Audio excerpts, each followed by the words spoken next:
The land was a hard-drawn line of gray and brown, stretching flat until it met a sky that promised nothing but more emptiness.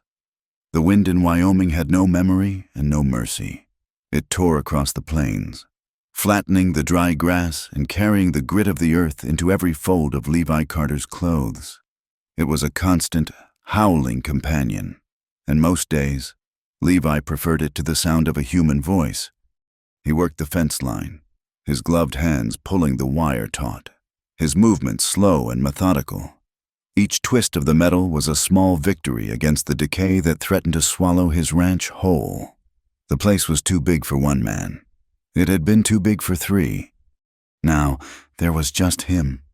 He paused, pushing his hat back, and looked toward the low-slung cabin and the larger, weather-beaten barn. He saw them not as they were, but as they had been, flames licking the night sky, the terrible, high scream of the horses, the smell of burnt pine and something else, something worse. He shook his head, a short, violent gesture, as if to clear the smoke from his lungs. That was 4 years gone. His parents were dust, same as the prairie. But the memory clung to him, a shroud he could not shed.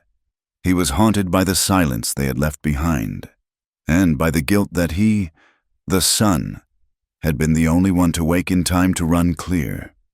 He finished the wire, his jaw set, and turned his horse toward home. The wind howled, and for a moment, it sounded like a roar. He had ridden into Three Forks 2 days prior, a trip he made only when salt and flour ran low. The town was little more than a mercantile, a livery, and a saloon, all gathered around a muddy track. He hated the town. He hated the way the men at the mercantile stopped talking when he entered, the way they watched him over their coffee cups. They knew his story. They knew he was the last Carter, the quiet one, living alone with ghosts. That day, the talk had not been about him. Silas, the storekeeper, was measuring out beans when a rancher named Jed spoke up. "Heard about that woman, Silas, the one stuck out by the Chugwater crossing?" Silas, a man who traded in rumor as much as dry goods, nodded without looking up. "Aye, been there 2 days. They say, just sitting there, got a mule that looks more buzzard bait than beast." "Alone?" another man asked, spitting tobacco juice toward the stove. "All alone," Jed confirmed, warming to his story. "Got one of those fancy carpet bags, but her wagon wheel is split clean in two, just sits there, watching the road. Name's Clara Monroe, or so I heard." "A woman alone," the other man mused, his voice thick with a meaning that made Levi's stomach tighten. "Now, what kind of woman travels these plains alone? She running from a husband, or running toward a new trade?" The men laughed, a low, coarse sound. "Either way," Jed said. "She's proud. Tom O'Malley offered to bring her in, and she told him she don't need charity from no man." Near took his head off for asking. "Well, pride's a thin blanket against a Wyoming night," Silas muttered, tying off the bean sack. "She won't last another. That mule's already given up." Levi had paid for his goods, his face betraying nothing. He loaded the sacks onto his mule, ignoring the stares that followed him. He knew that crossing. It was exposed, barren, with no shelter for miles. He had mounted his horse and ridden out of town, the men's laughter fading behind him, swallowed by the rising wind. He had tried to put her out of his mind. It was not his business. The prairie was full of broken things, and he had learned long ago that trying to fix them only meant you got cut. But for 2 days, the image of her stayed with him, a lone woman, a broken wagon, and the unforgiving sky. Now, riding back from the north pasture, he saw the sky changing. The flat gray had deepened to a bruised, greenish purple. The air grew heavy, static, and the wind, which had been a steady howl, died to an unnerving whisper. A storm was coming, a bad one. His route took him near the Chugwater crossing. He told himself he was just checking the water levels, but he knew it was a lie. He saw the wagon first. It was a dark, broken-backed shape against the dusk. One wheel splintered and collapsed. The mule was nearby, lying on its side, its legs making no motion. It was already dead. Then he saw her. She was sitting on the hard-packed earth, her back against the good wheel, an old carpet bag clutched in her lap. She was staring east, as if willing help to come from a direction that held nothing but more plains. He stopped his horse a dozen yards away. The animal shifted, nervous in the strange air. "Ma'am." His voice was rough from disuse. She scrambled to her feet. A sudden, panicked movement, like a quail flushed from cover. She grabbed a heavy stick from the ground, holding it like a club. He could see her face clearly now. It was a face worn down by more than just travel. Dust was caked in the lines around her eyes and mouth. Her lips were cracked and bleeding. Her dress, once perhaps a decent gray cotton, was torn at the shoulder and frayed at the hem, snagged by sagebrush and misery. But it was her eyes that held him. They were wide with a fear so deep it looked like exhaustion. She clutched the carpetbag to her chest with one arm, the stick held high with the other. "I don't want anything," she said, her voice a dry rasp. "You just ride on. I'm waiting for someone." Levi kept his hands where she could see them, resting on the pommel of his saddle. He looked at the dead mule. He looked at the shattered wheel. He looked at the sky, which was now churning. "There's no one coming, ma'am," he said, his voice quiet. "And that mule is done." "He's just tired," she lied, her gaze flicking to the animal. "He'll be up. You just go on. I'm Levi Carter. My ranch is about 4 miles north. You need to come with me. There's a storm coming in. A blizzard. Maybe—" "I told you, I don't need charity," she snapped, but her voice trembled. The pride was there, just as the men in town had said, but it was tangled up in a terrible fear. Levi sighed. He was not a man for words, not good at convincing. He only knew the land, and he knew what this storm would do. "You'll be dead by morning," he said.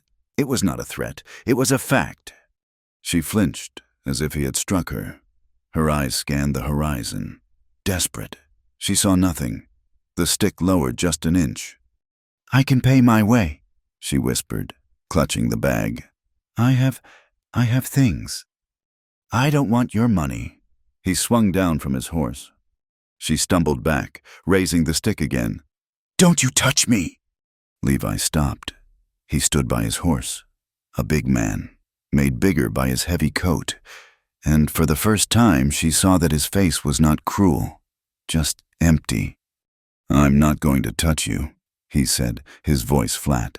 "But I'm not leaving you here to freeze." As if to prove his point, the sky tore open. It was not a gentle rain. The first drops were ice, hard as pebbles, driven by a sudden, violent gust of wind that nearly knocked her off her feet. A split second later, a crack of thunder echoed so loud it shook the ground. The woman cried out, a small, terrified sound, and dropped the stick. Levi didn't wait for her to argue again. He turned to his wagon, which he'd left on the trail. "Get in the wagon, ma'am." She stood frozen, the ice and rain plastering her thin dress to her body. "Your bag," he said, pointing. She looked down at the carpetbag as if confused. He strode past her, grabbed the bag from her unresisting hands. It was heavier than it looked, and tossed it into the wagon bed. He climbed onto the seat and looked down at her.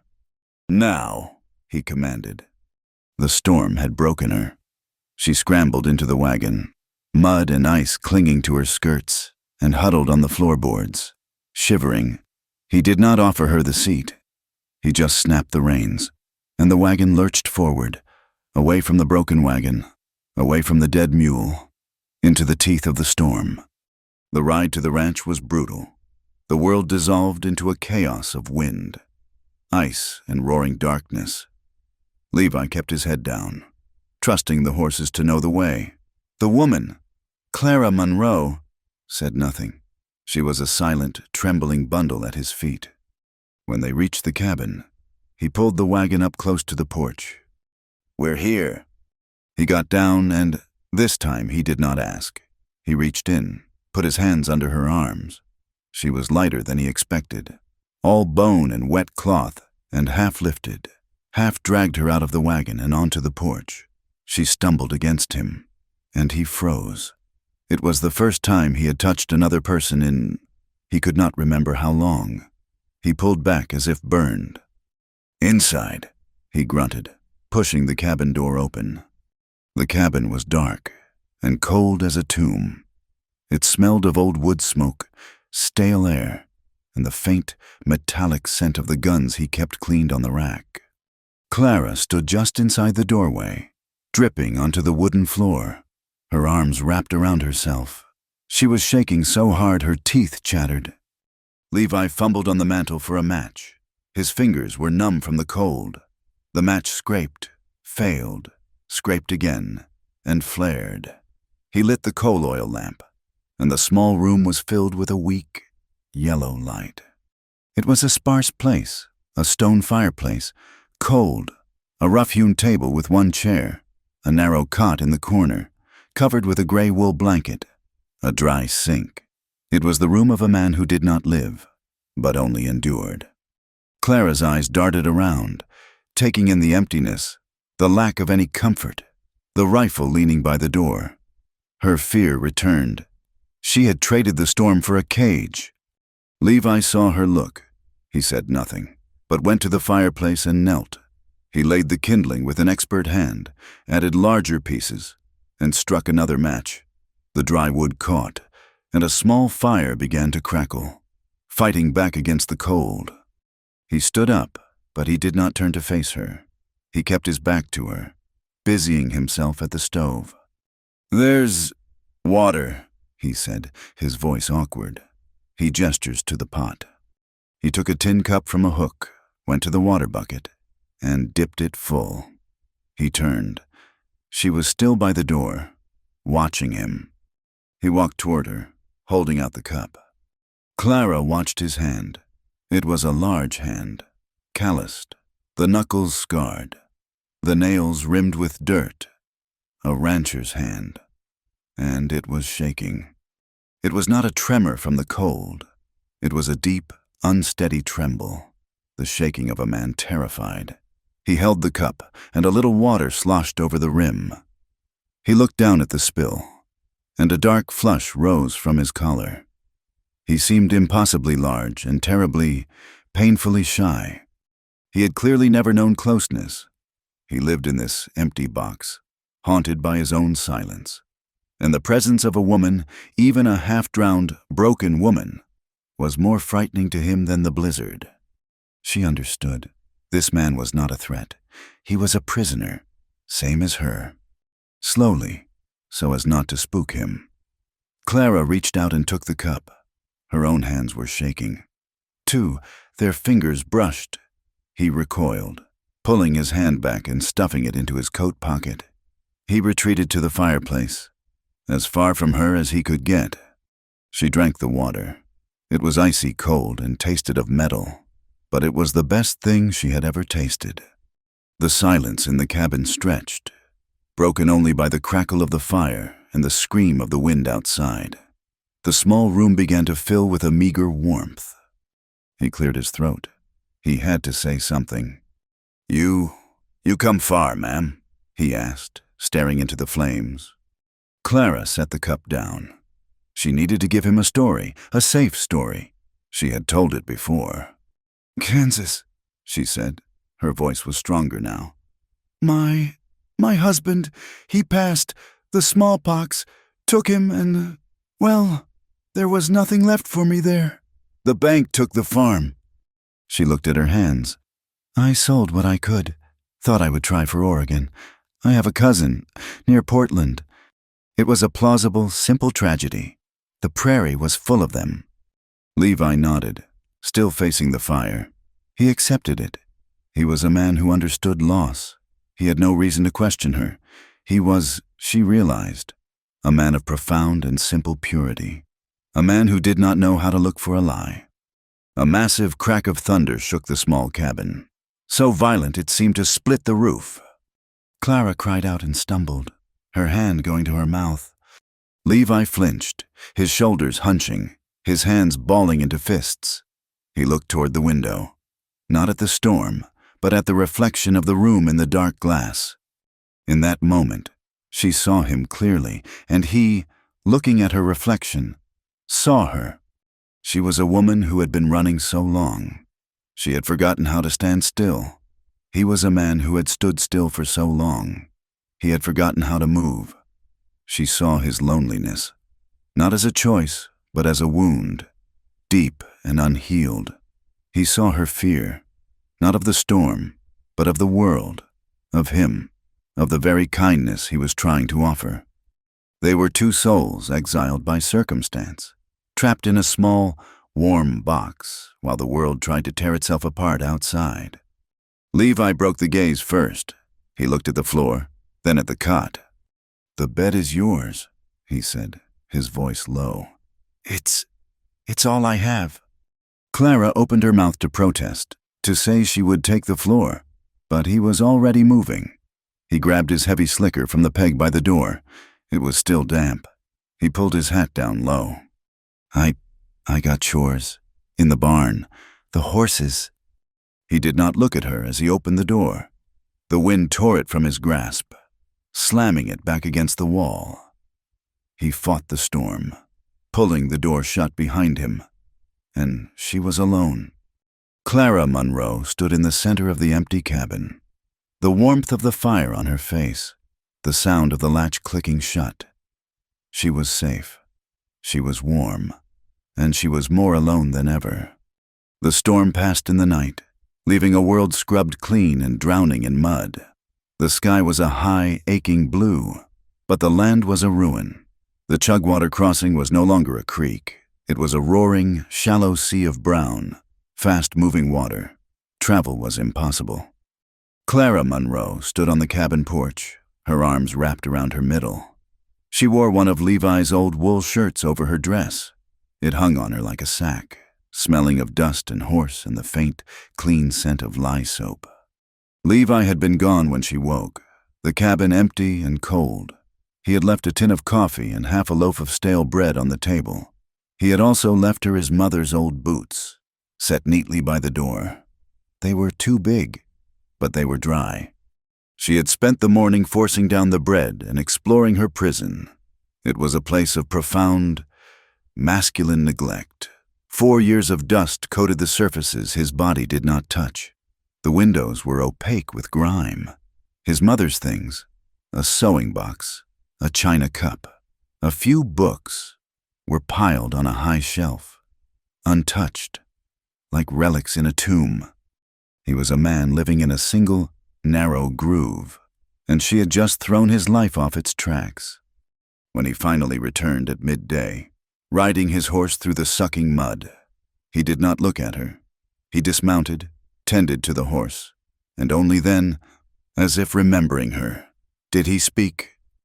"The crossing's flooded," he said, his voice flat, directed at the barn door.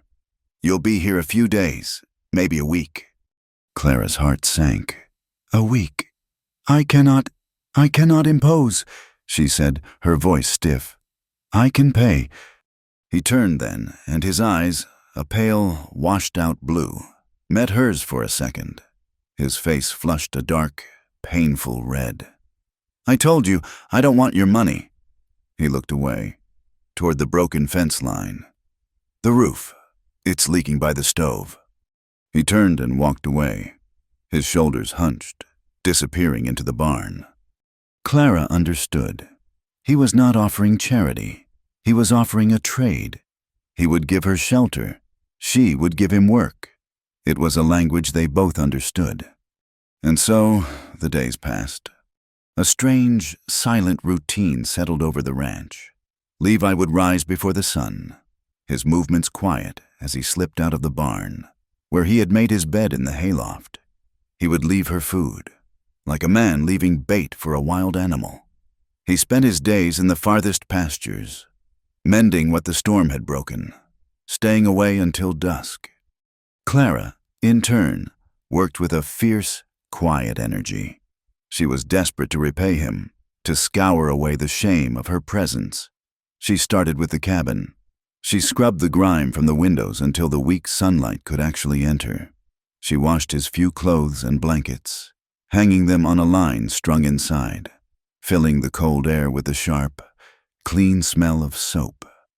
She found his mother's sewing box and, with small, expert stitches, began mending the tears in his shirts, the holes in his socks. She cooked. He left her salt pork, beans, and flour. She found wild onions by the creek and sage in the dry hills. When he returned at night, tired and mud-caked, he would find a plate of hot stew and fresh biscuits waiting on the table. He never thanked her. He would just sit, his back to her, and eat. He ate quickly, like a man afraid the food would be taken away. His inexperience was a tangible thing in the small cabin. It was a space so large it pressed the air out of the room. He was a man who did not know how to be near another person.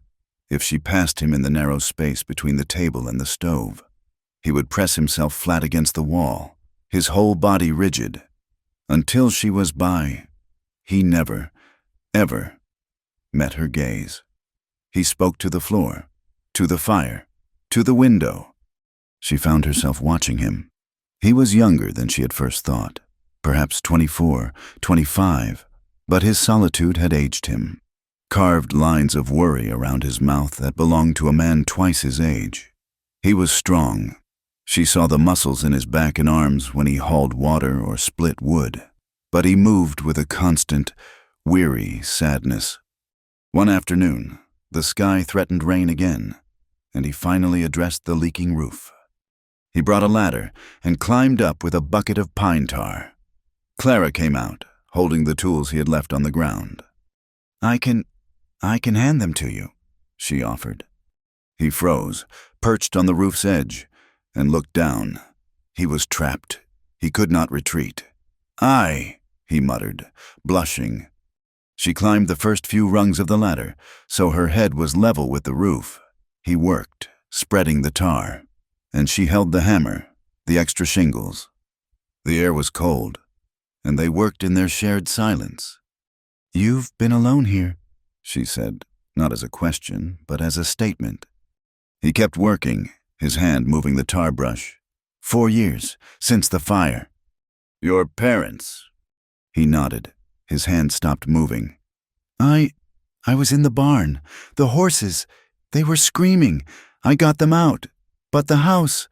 "By the time I got to the house," he swallowed, his throat working. "It was too late." He did not look at her. He just stared at the tar.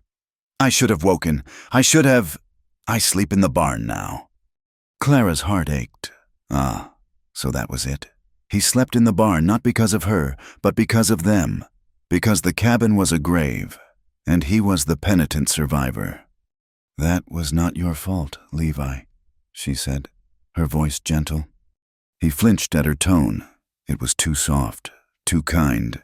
He started working again, fast and clumsy, slathering the tar. "It needs to set," he grunted, and scrambled down the ladder, past her, and was gone. A week blurred into 2. The crossing was passable, but Levi did not mention it, and Clara did not ask. Levi had to ride to 3 Forks. He was out of coffee, and he needed nails. He dreaded it. He had not been to town since he brought her back. He knew what would be waiting. The mercantile was warm, smelling of cheese and tobacco, and it was full. Jed and Tom O'Malley, the same men from before, were there along with 2 other ranchers, and sitting by the stove, nursing a cup of coffee, was Pike. Pike was the closest thing Levi had to a friend. He was an old, stringy ranch hand who had worked for Levi's father. He was perhaps 60, with a face like dried leather and eyes that saw everything. When Levi walked in, the talking stopped. It was a dead, heavy silence, different from the quiet respect they usually gave his grief.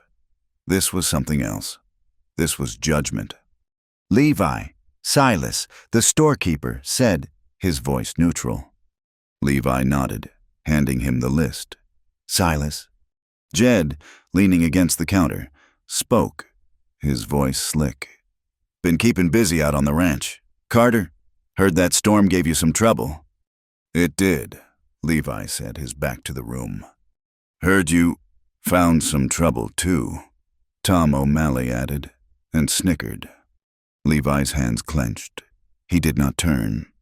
Pike's voice cut through the air, sharp and dry. Shut your mouth. Tom, the man's here for nails, not for the cackling of hens. Pike stood up, his knees cracking, and walked over to Levi. He put a gnarled hand on Levi's shoulder and steered him toward the back of the store, near the feed sacks. Son, Pike said, his voice low and serious, you and me are going to talk. Levi kept his gaze on the floor. I knew your PA, Pike said. He was a good man, a proud man. He left you a good name, and you're dragging it through the mud. Levi's head snapped up. I'm doing no such thing. You got a woman out there. Pike stated, that traveler, the widow Monroe. She was stranded. The storm. I know. Pike cut him off. And I know she's still there. 2 weeks, Levi, you, a young man, alone, with a woman whose husband ain't but dust. You know what that looks like? You know what people are saying? I don't care what they say, Levi said, his voice shaking with a rage that surprised him. You have to care, Pike hissed, his grip tightening on Levi's arm. This ain't Denver. This is Wyoming. A man's name is his bond. A woman's reputation is her life. You're destroying both. They're saying she's no widow. They're saying she's your creature. And they're saying you're a fool. Or a sinner. Pike's eyes softened, just a fraction. I've seen her. Levi. Saw her when she was at the crossing. She's got a hard look to her. She ain't some simple farm wife. You need to send her on her way. For your own good. And for hers. Levi said nothing. He just pulled his arm free, his face pale and set. Silas called out, Got your goods! Levi! Levi paid, his hands trembling. He bought the nails, the coffee, the salt, and then his eyes fell on a tin of peaches. His mother had loved canned peaches. Without a word, he pointed to it. Silas added it to the bill, his eyebrows raised. Levi took his sacks and walked out of the store. He did not look at Pike. He did not look at anyone. He rode out of town, the men's silence following him, louder than any accusation. When he got back to the cabin, Clara was by the creek, washing clothes. He rode straight past, his face a mask of stone, and went to the barn. That night, the silence at dinner was heavier than lead. Clara had made a rabbit stew, but Levi barely touched it. He ate his bread, his gaze fixed on the fire. Clara watched him.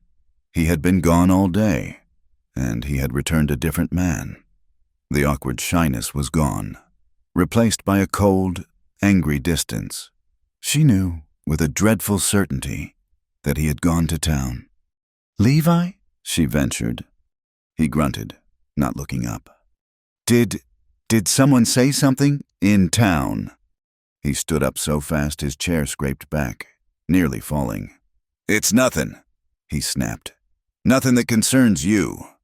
He grabbed his coat.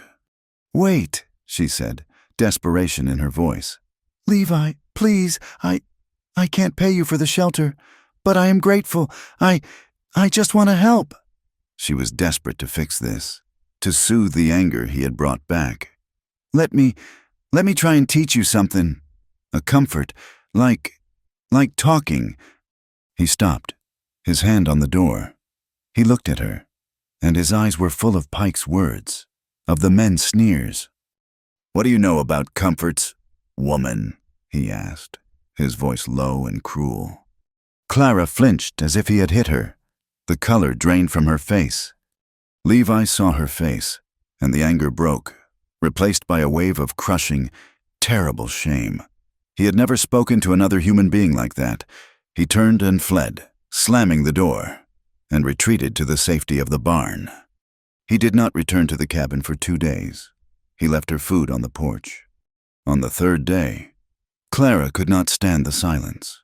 She took the mended laundry and the empty water buckets and walked to the creek. The air was warmer, a false spring. She needed the work. She needed to feel useful. She knelt by the water, scrubbing his rough wool shirt against the washboard. She was tired. She was so tired of running. She did not hear him approach. The soft earth of the creek bed muffled his steps. Levi had come to check the water level. He had also come, though he would not admit it, to apologize. He had not slept, haunted by the look on her face. He stopped 10 feet from her. She was bent over the water, her back to him. The sun was high, cutting through the thin cotton of her old dress. His shirt. She wasn't wearing it. The fabric was damp and clung to her. At first, he just saw the shape of her, a woman, slender but strong. And then he saw what the thin dress revealed. He had seen men whipped. He had seen the backs of mules laid open by a heavy strap. But this was different. High on her back, running from her shoulder down to where her corset, or lack of one, would be, was a lattice of old, white scars. They were not fresh. They were marks worn smooth by time, pale against her skin. They were delicate and terrible. The story of a violence so profound he could not name it. Clara felt his presence. It was like the air growing cold. She felt his gaze on her back. She froze. Every muscle in her body locked. The washboard slipped from her hands into the water. She did not turn. She could not. She just knelt there, exposed. Her past laid bare for him to see. Levi's stomach turned. A hot, bile-filled shame rose in his throat. He was ashamed for seeing. He was ashamed of what he was seeing. And under it all, a different, deeper heat, a confusing mix of pity and a sudden, sharp anger at whoever had held the whip. He felt a terrible, protective rage, and beneath that, a guilt that he was looking at her body at all. He made a sound, a choked gasp. He turned and crashed back through the brush, running, fleeing like he had from the fire. That night, the cabin was a tomb. The fire was low. Clara sat on the floor, her knees drawn to her chest, wrapped in her thin blanket. She had not eaten. She had not moved for hours. She was just waiting. Levi sat in the barn, his hands shaking. He had seen her truth. A hard look to her. Pike had said, "She ain't some simple farm wife." He knew he could not stay in the barn. He could not leave her alone.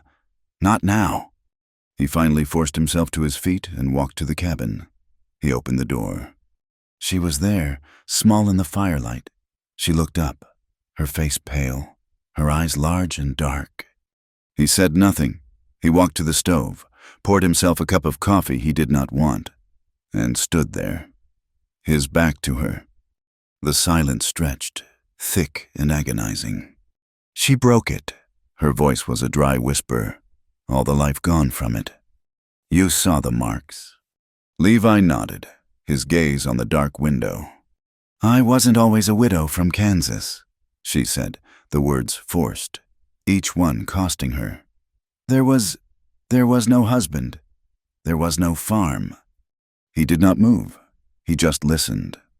"I worked in a saloon," she said, "in Wichita, after my PA died and left me with nothing."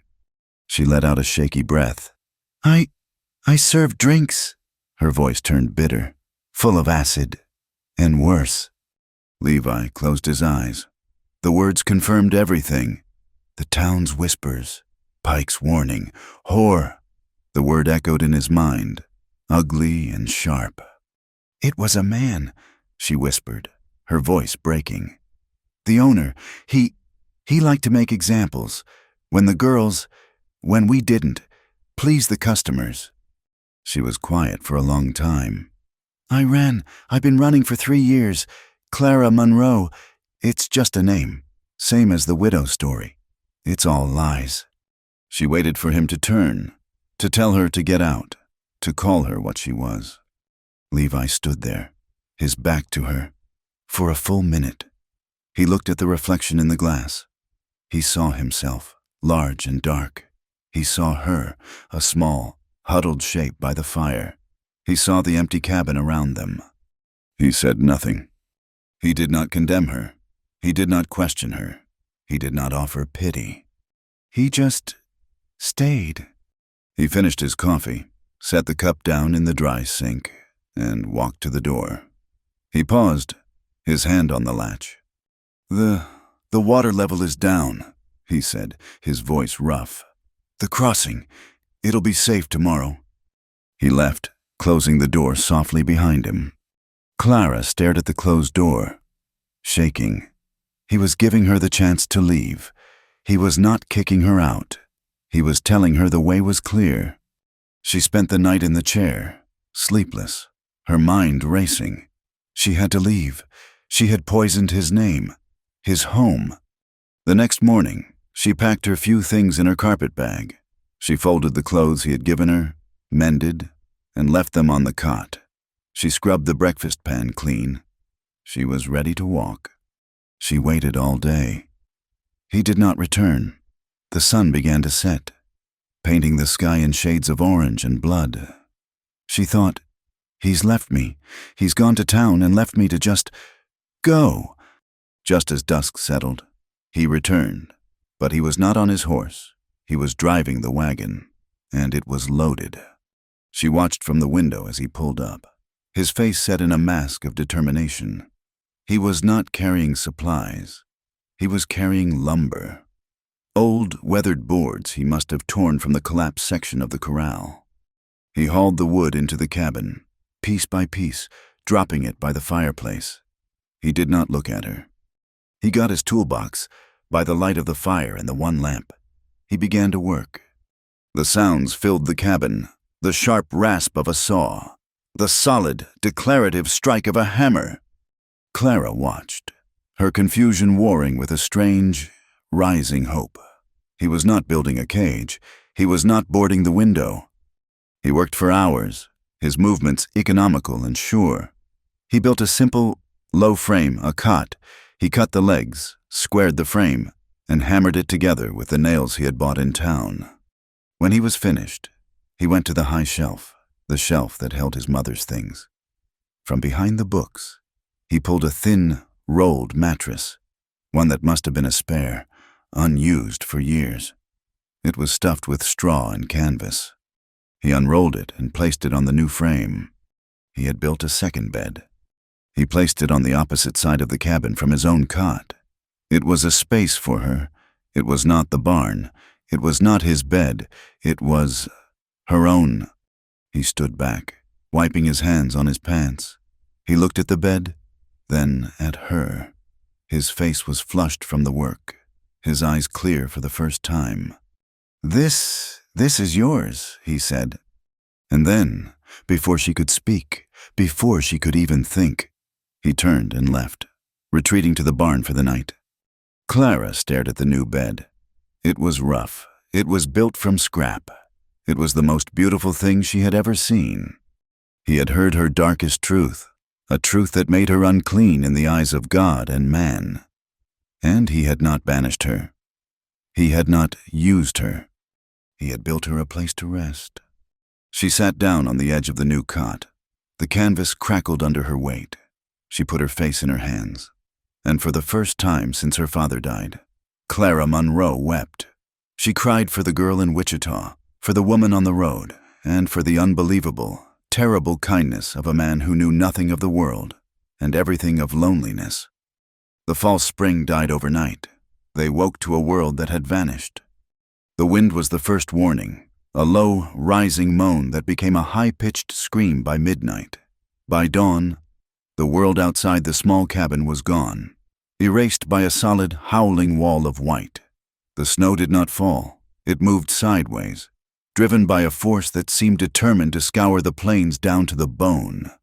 Levi, who had slept on his own cot in the cabin for the first time since she arrived, was up before her. He was already dressed in his heaviest coat, his face grim in the lamplight. "It's a blizzard," he said, his voice flat. "A bad one. Could be 3 days. Could be a week." He fought the door open, the wind trying to rip it from his hands, and disappeared into the gray-white chaos. Clara watched from the window, her heart tightening. He was a dark shape, barely visible, struggling toward the barn. He had to check the stock. The cattle would turn their backs to the wind and drift, sometimes for miles, until they piled up in an arroyo and suffocated. The horses needed to be brought into the barn. He was gone for what felt like hours. Clara built up the fire, her hands shaking. The cold in the cabin was a physical thing, pressing in from the walls, seeping up from the floor. The wind found every crack in the chinking, whistling a dozen different, terrible notes. The world shrank to the four walls of the room, the howl of the wind and the crackle of the fire. When Levi finally returned, he was a creature of ice. Snow was caked on his eyebrows, his hat, his shoulders. He stumbled inside, slamming the door against the storm, and leaned against it, his chest heaving. "The horses are in," he gasped, pulling off his frozen gloves. Cattle are lost. Nothing I can do. They'll drift." He looked broken. The cattle were his livelihood, his last connection to his father's legacy, and the storm was taking them. Clara said nothing. She just took a tin cup, filled it with coffee from the pot simmering on the stove, and held it out to him. He took it, his frozen fingers fumbling against the hot tin. He drank it down, scalding his throat, but the warmth was a shock that brought him back. He sank into the chair by the fire, his body slumping, and stared at the flames. "A week," he whispered to himself. "We'll be buried." And so they were. The snow piled up against the cabin, burying the windows on the north side, plunging the room into a dim, perpetual twilight. The world outside did not just fade, it ceased to exist. There was no day, no night, only the endless roaring silence of the storm. They were trapped. The barn, his former refuge, was now an impossible journey across a frozen sea. His cot was in one corner, hers in the other. The small, square room was their entire universe. The first day was spent in practical, desperate survival. Levi took his rifle and a rope, fought his way to the woodpile, and hauled back load after load of firewood, stacking it against the inside wall until it reached his shoulders. Clara sorted their food: half a sack of flour, a dwindling side of bacon, a good supply of beans, a tin of coffee, and the can of peaches he had bought in town. They ate in silence, their movements economical, careful not to look at each other, not to touch, but the space was too small. By the second day, the proximity began to work on them. It was a closeness built not on desire, but on shared breath, shared warmth, shared fear. When he passed her to get to the water bucket, his arm brushed her shoulder. She felt the heat of him, the solidness. He flinched and muttered an apology to the floor. When she cooked, he sat at the table, sharpening his knives, the scrape of stone on steel a rhythmic, grating sound against the wind's howl. He would watch her. He watched her hands as she kneaded dough, her movements sure. He watched the way the firelight caught the stray hairs that had escaped her bun. He watched her, and he felt a deep, profound guilt. Levi's world, the one his mother and the traveling preacher had built for him, was made of simple, hard lines. There were good women who became wives, and there were bad women, the fallen. Clara, by her own admission, was fallen. She had worked in a saloon. She had known men. She had the scars to prove the life she had lived. His mind told him she was a sinner, a temptation. His presence beside her was a compromise with damnation. But his eyes told him something different. He saw a woman who rose every morning in the cold, who mended his clothes with stitches finer than his mother's, who spoke quietly, who had not a single cruel bone in her body. He saw the woman who had cried when he built her a bed. The compassion he felt for her was a deep, aching thing.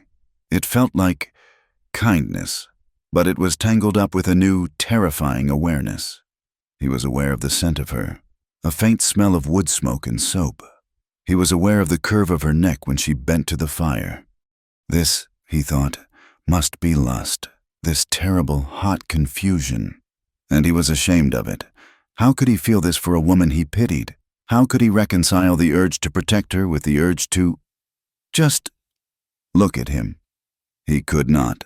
So he retreated into a gruff, stony silence. Clara saw his struggle. She saw the war in his eyes every time he looked at her and quickly looked away. She saw the flush that crept up his neck when she handed him his plate. She recognized his shame. It was a mirror of her own, just a different kind. His was the shame of innocence. Hers was the shame of experience. She began, in small, quiet ways, to teach him.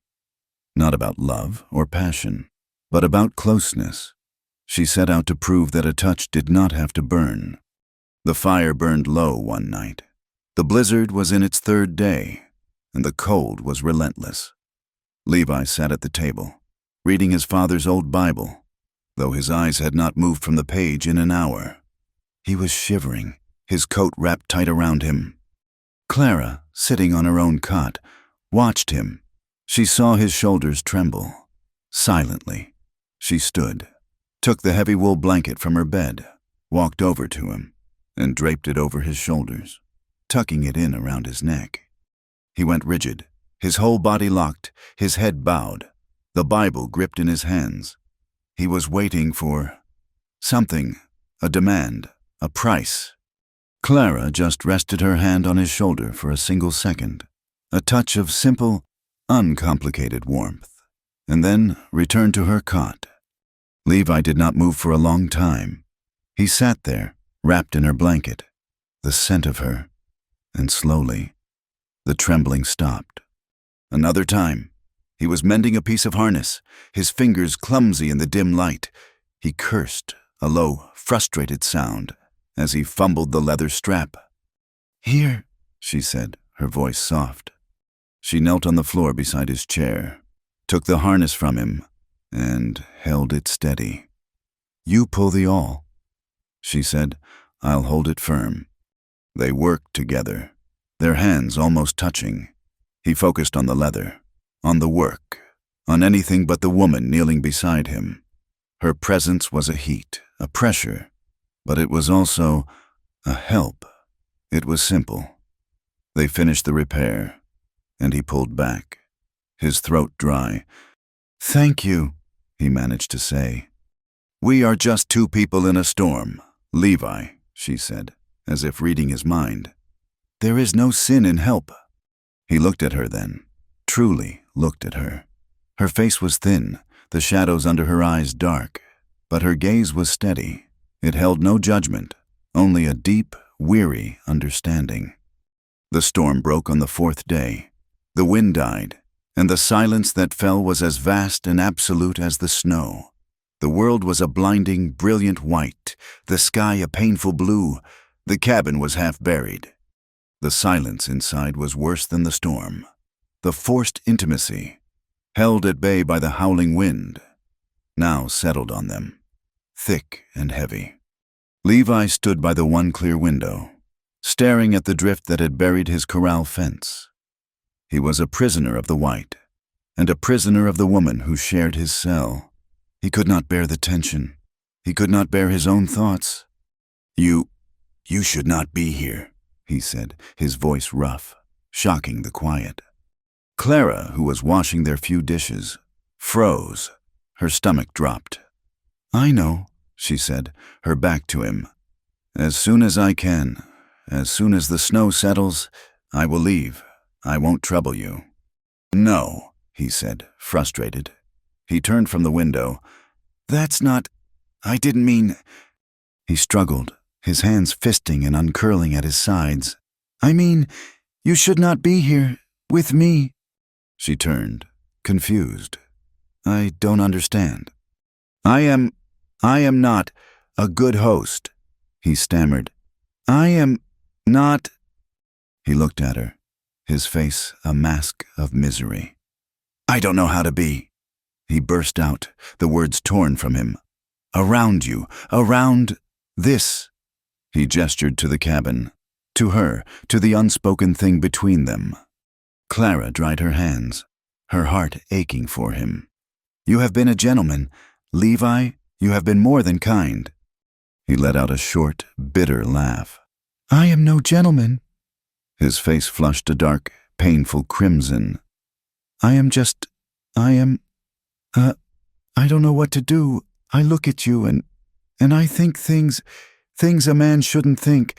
Not about a woman he's helping." He looked at the floor, his shame so thick it filled the room. I don't know how." He stopped, but the confession hung in the air. Clara's eyes widened. She saw it now, his terrifying, profound innocence. It was not just shyness, it was a complete, untouched solitude. "Levi?" she whispered, her voice barely audible. He took a ragged breath and forced the words out, his eyes squeezed shut. "I ain't never touched a woman, not in that way, not in any way." The confession lay between them, raw and humiliating. He stood there, exposed, waiting for her to laugh or to pity him. Clara looked at him. She looked at this tall, strong man who could fight a blizzard and tame a wild horse, but who was undone by the presence of a woman. She thought of the men she had known, men who took what they wanted, their hands rough, their eyes cold, men who had left the scars on her back. And she looked at Levi, who blushed when she met his gaze, who had built her a bed. Her eyes filled, not with pity, but with a fierce, burning admiration. She moved, closing the small space between them. He flinched, but he held his ground. "Levi," she said, her voice soft but steady. "Look at me." He slowly, agonizingly, raised his eyes to meet hers. "You've touched more kindness than most men ever will," she said. "You built me a bed. You gave me your food. You listened to my story. A story that would make any other man turn me out. And you stayed. You have touched my heart." Levi. The tension in the room was unbearable. It was the silence of the snow, the warmth of the fire, the years of his loneliness, the miles of her running. He was staring at her, his eyes full of a lifetime of hunger. Not for a body, but for connection. She was the one who moved. Slowly, so as not to frighten him. She raised her hand. He watched it, as if it were a snake. She did not touch his face. She laid her palm gently against his chest, over his heart. She could feel it hammering against his ribs. A frantic, trapped bird. He trembled, a low shudder that ran through his whole body. He closed his eyes, his breath catching in his throat. He leaned into her touch, just a fraction, a starving man leaning toward a fire. She rose on her toes, and he bent his head, and their lips met. It was not a kiss of passion. It was a kiss of profound, trembling curiosity. It was hesitant, clumsy, uncertain. His lips were chapped. Hers were soft. It was the first time for both of them. In a way, the first time a touch had not been a prelude to pain or a transaction. It was just a touch. The howl of the wind was gone, replaced by the pounding of his blood in his ears. Then, as quickly as it had happened, he broke it. He tore himself away, stumbling back, his face pale with a new, terrible shame. I can't." He turned away from her, running his hands through his hair, his back rigid. "I can't," he whispered, his voice choked. It's a sin. We can't." He was seeing the preacher, his mother's stern face. He was a good man, and he had just tasted sin. Clara moved behind him. She did not touch him. Not yet. "Levi." He did not turn. "I'll give you what no woman can," she whispered to his back. He stiffened, confused by the strange words. He turned, his eyes wide and uncomprehending. "Not just my body," she said, her voice quiet but fierce, holding his gaze. "But what's left of my heart?" He just stared at her, his confusion warring with the desire and the guilt. "The men I knew," she said, her voice dropping. They wanted a thing, a body. They didn't want a heart. They didn't want a person. To them, I was what you think I am, fallen." She stepped closer, her hands clasped in front of her. "But you are not like them. You see me. You built me a bed." Her voice cracked on the last word. "What is between us? It is not sin," she said. "It is a shelter. It is two people in the middle of nowhere, with nothing but the cold. It is not a sin to be warm." He looked at her, his torment clear. I don't know how." "You don't have to do anything," she said. "Just let me." The fire had burned low, casting long shadows. The cabin was lit mostly by the one candle she had lit earlier, placing it on the small table. Its small flame was a single point of warmth in the deepening cold. She took his hand. It was rough, stiff. He let her lead him, like a child, to the edge of his cot. She made him sit. She knelt in front of him. He looked down at her, his breath coming in short, shallow gasps. He was terrified. Slowly, her fingers went to the buttons of his wool shirt. He flinched, his hands balling into fists on his knees. "It's just clothes," she whispered. "It's just cloth." She undid the first button, and the second. He sat paralyzed, staring at her hands. She pushed the rough fabric aside. She saw the pale skin of his chest, the light dusting of hair, and she saw his scars. There was a long, thin white line across his ribs, from a barbed wire cut, long healed, and on his shoulder, near his neck, was a puckered, angry patch of skin, smooth and discolored, the burn from the fire. He saw her looking at it. He made a low, wounded sound and tried to cover it. "No," she whispered. She pushed his hand away gently and laid her own fingers on the scar. Her touch was light as a moth's wing. A full-body tremor racked him. A sound tore from his throat, half groan, half sob. It was the sound of a pain held for 4 years, a loneliness held for a lifetime, finally being touched. This was his undoing, not passion. It was the terrifying, overwhelming relief of being seen, of being touched with kindness. She unbuttoned the rest of his shirt and gently pulled it from his shoulders. He was shaking violently now, his head bowed, his shoulders slumped. He was completely undone. She unlaced his heavy boots and pulled them off, his wool socks, his heavy work pants.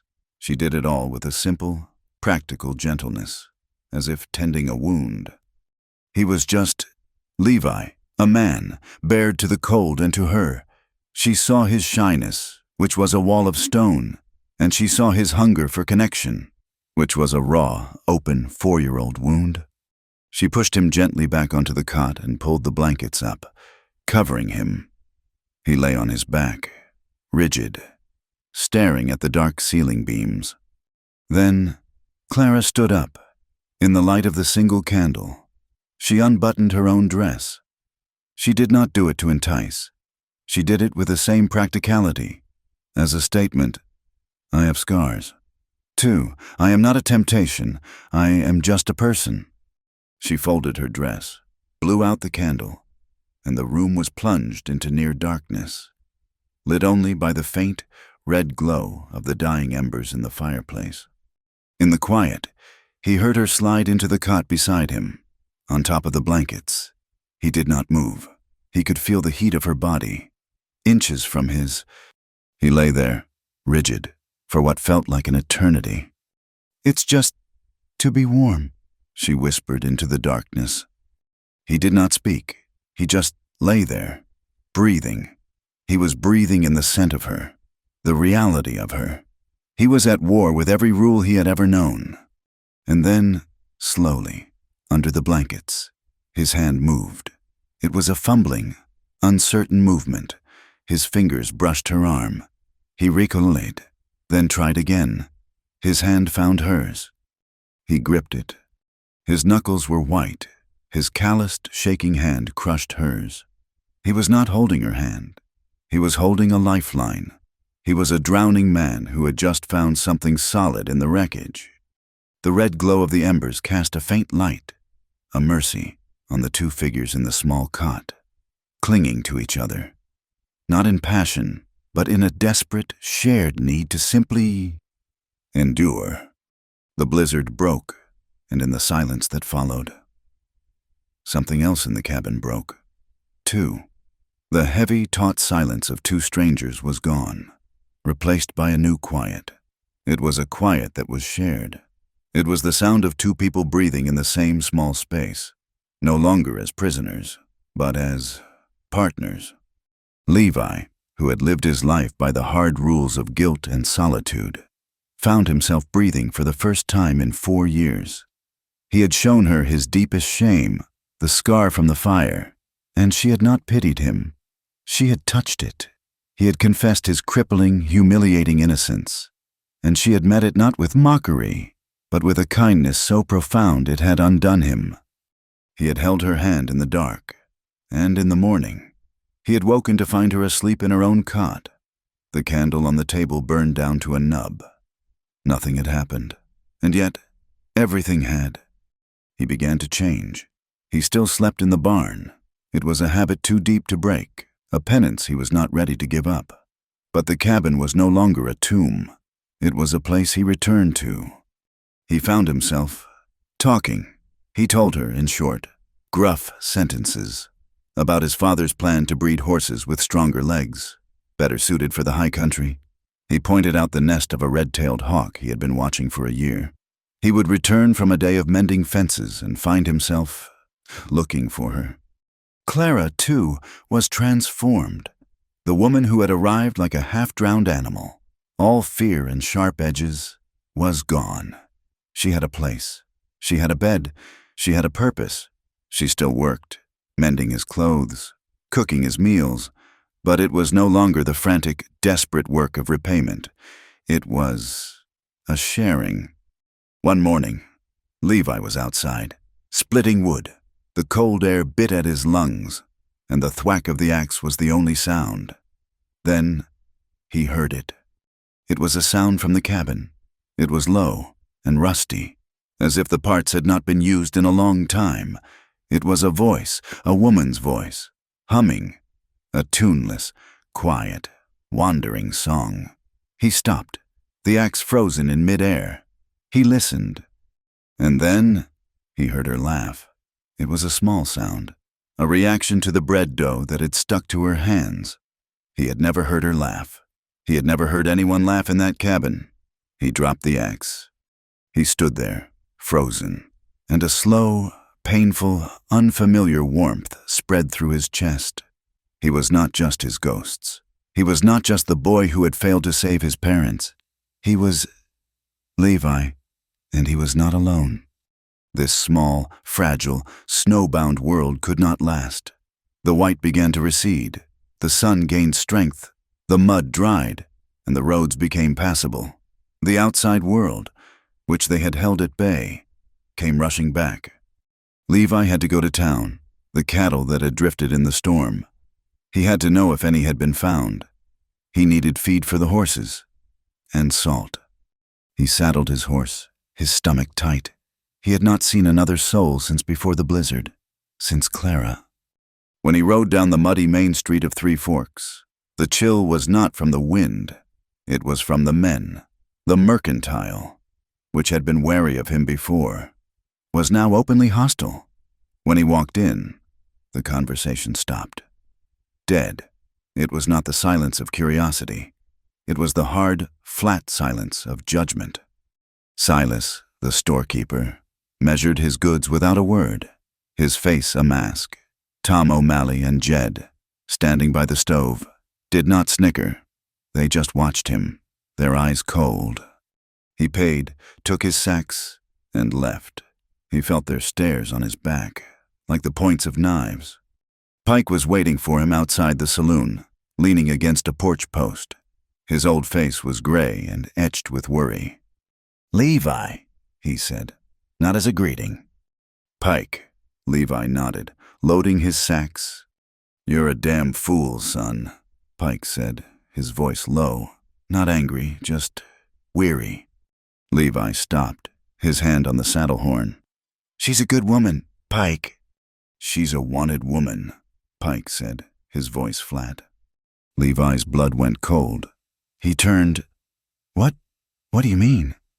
Pike pushed off the post and grabbed Levi's arm, pulling him into the narrow, muddy alley between the saloon and the smithy. The smell of cold metal and sour beer was thick. "There's a man been through here," Pike hissed, his old eyes darting toward the street. "A lawman, name of Turner, Marshall Turner, from Kansas. He's been asking questions, asking about a woman named Clara." Pike looked Levi dead in the eye. "But not Clara Monroe."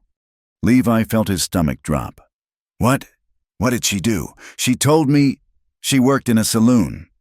"Worse than that, in their eyes," Pike said, his voice grim. "He's got paper on her, Levi, a wanted poster. Her real name. It's Clara Vance." Levi leaned against the cold brick wall. "Vance. The poster says immoral conduct," Pike continued, relentless. "And harboring fugitives. Seems she helped some folks, women, escape a bad situation in Wichita. The man, the one she ran from. He's got friends, and this Marshall Turner, he's not just doing his job, he's hunting. He's got a personal stake in it." Pike gripped Levi's coat. "He's in Cheyenne, son, getting his men, but he's coming here. He knows she passed this way. He's heard the whispers. Levi, he's heard there's a woman, a widow, living out at your place. He puts it together. He'll burn you both to the ground." Pike's face was desperate. "You gotta get her out of here. Tonight. Send her north. Send her anywhere. Before he comes. You're a good boy. Levi, you're your father's son. Don't let her pull you down into her grave." Levi said nothing. He just pushed himself off the wall, his face pale and set. He walked to his horse, mounted, and rode out of town, never looking back. He rode hard, the horse's hooves pounding a rhythm of doom. Clara Vance, fugitive, immoral conduct. The small, fledgling happiness he had felt that morning. It was a cruel joke. It was ash in his mouth. He found her by the creek. She was hanging his mended shirt on the line. She smiled when she saw him ride up. It was a real smile, open and warm. The sight of it tore him in two. He could not tell her. He could not be the one to put that terrible, haunted fear back in her eyes. He could not extinguish that small, new light. So he said nothing. He dismounted, took the sacks into the cabin, and went to the barn. He worked, his movements violent, mending harness that was not broken, sharpening tools that were already sharp. The silence was back, the heavy, sick, cold silence. Clara knew. She knew the second he rode in and did not meet her eyes. She knew when he walked past her, his face a mask of stone. He had been to town. The world had found them. The peace was over. That night, she lay in her cot, her back to him, listening to the rigid, troubled breathing from his bed. He was a good man, a boy, really, trapped in his own grief, and she, like a sickness, had brought her past to his door. She was a curse. She had taken his kindness, and she was going to repay him with ruin. Pike had told him. She knew it. And now this Marshall, this Turner, he was coming. She would not let Levi be eaten by the wolves that were hunting her. She would not be the fire that burned down his life, just as the last one had. She waited until the breathing from his cot deepened, though she knew he was not truly asleep. She waited until the moon was high and the cabin was filled with a cold, gray light. She rose, a shadow in the quiet. She moved in absolute silence. She folded her few things, her old dress, the extra shirt, and put them in her carpet bag. She looked at the boots he had given her, His mother's boots. She could not take them. She set them neatly by the foot of her cot. She would go barefoot if she had a... She was poison, and she had to drain herself from his land. Her hand was on the wooden latch of the door. She lifted it, slowly, careful not to make a sound. "Don't run again." The voice came from the darkness behind her, and it was not the voice she knew. It was not Levi's shy, stammering whisper. It was low, hard, and heavy as iron. She spun around, her heart seizing in her chest. He was sitting at the table, a dark shape against the gray window. He was fully dressed. He had not slept at all. "Levi," she whispered, her voice breaking, her hand still on the latch. You know." "I know," he said. He pushed his chair back and stood up. He was a large man, and in the dim light, he seemed to fill the entire cabin. "I have to go," she pleaded, tears welling, her plans shattered. They'll ruin you. They'll take this place. I heard. I know what Pike must have told you." "He told me." "Then let me go," she sobbed, her hand clutching the carpet bag. "Please, Levi, don't make this harder. I'm doing this for you." He walked toward her. He did not hesitate. He did not look at the floor. He stopped a foot from her, and for the first time, he did not flinch from her gaze. He put his hands on her shoulders. His grip was not rough, but it was firm. It was an anchor. "I've been running my whole life," he said, his voice quiet, but with a new, terrible conviction that shook her to the bone. "Running from that fire, running from my pa's ghosts, running from every man in that town. I'm done running." He looked down at her, his pale eyes burning in the dim light. "And you're done running?" "They'll take the ranch," she whispered, her hands coming up to his chest, pushing weakly. "They'll take everything." Let 'em," he said, his grip tightening. "It's just dirt and wood. It's just a graveyard. They can take the cattle, what's left of 'em. They can take the land. They can even take me." He bent his head, his face close to hers, and his voice dropped to a fierce whisper. "But they're not taking you." They did not have to wait long. 2 days of a strange, new tension. The fear was still there, a cold knot in Clara's stomach, but it was overshadowed by Levi's resolve. It was a solid, unmovable thing. They worked. They reinforced the corral. They stacked wood. They spoke little, but they moved as one. They were 2 soldiers in a silent trench, waiting for a battle. It came on the 3rd day. The afternoon was cold, the sky a flat, mean gray. A high wind was blowing from the north, carrying the taste of more snow. Levi was in the barn, checking the horses. Clara was on the porch, splitting kindling, the axe strokes a small, sharp protest against the rising wind. She saw them first. 3 riders, coming from the south, from the direction of 3 Forks. They were not ranchers. They were dark shapes, riding hard, their long coats flapping in the wind. "Levi!" she called. Her voice was not a scream. It was a sharp, clear warning. He came out of the barn.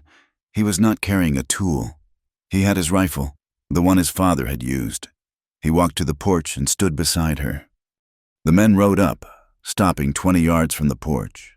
They sat their horses, a line of hard, cold authority. The man in the lead was tall, with a gray, drooping mustache and eyes like chips of slate. A marshal's star was pinned to his coat, dull and gray as the sky. "That's far enough," Levi called out. His voice was steady. The rifle was held low, at his side, but his hand was on the grip. The marshal's eyes raked over the cabin, the broken-down ranch, and then settled on Clara. A slow, ugly smile spread across his thin lips. "Marshal Turner," he announced, his voice carrying on the wind. "From Kansas. I'm looking for a woman." "Ain't no woman here but the one you see," Levi said. "And she's on my land. You state your business and get on." "My business," Turner said, his smile widening. "Is with her." He pointed a gloved finger straight at Clara. "Clara Vance, wanted in Kansas for immoral conduct, for harboring criminals, for aiding and abetting an escape." Clara's face was white as the old snow. She stood beside Levi, her hands fisted at her sides. "Her name is Clara Monroe," Levi said, his voice deadly quiet. "She's a widow. She works for me." Turner let out a short, barking laugh. "Works for you, does she, boy? That's a kind word for it." One of his deputies snickered. Levi took one step forward, off the porch. "You watch your mouth, Marshal." "Or what?" Turner sneered, his gaze flicking to the rifle, then back to Levi's face. "You'll shoot a federal lawman? All for her?" His eyes roved over Clara again, a calculated, stripping gaze that made her feel naked and cold. "I know her kind. We had a name for them in Wichita." "She's under my protection," Levi said. "My protection?" Turner's face was a mask of contempt. He looked at Levi, at his rough-spun clothes, his lonely, dying ranch, his young, earnest face. He looked at Clara, pale and trembling, but with a spark of defiance in her eyes. "You're a fool, son." Turner spat, his voice thick with derision.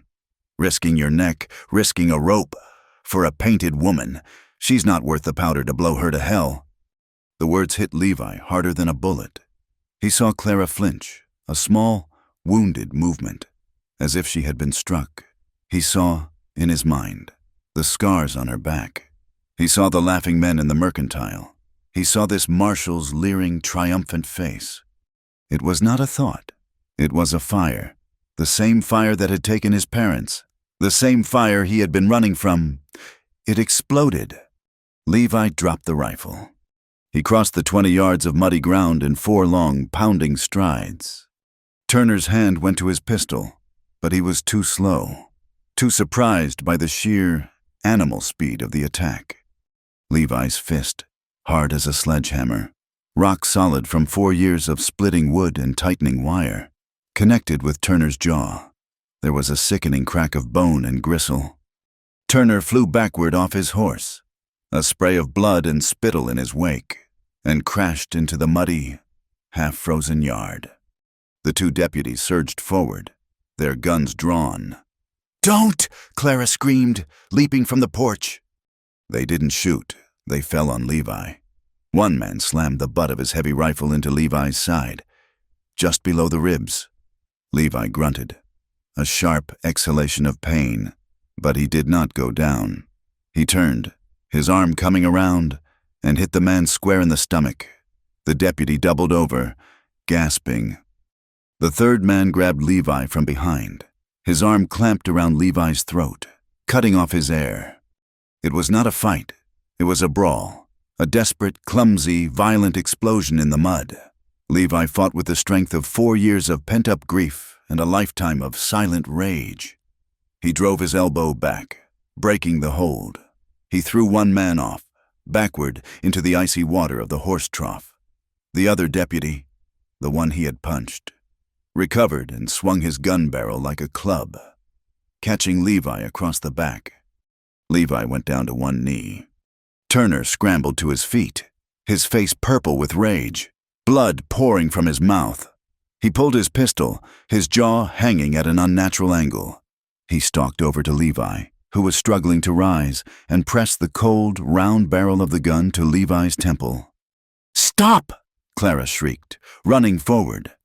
The deputy who had climbed from the trough grabbed her, his arms pinning her, his hand over her mouth. "You're done, boy," Turner hissed, his voice thick and wet with blood. "You're done. Assaulting a federal marshal. Harboring a fugitive. You'll hang for this."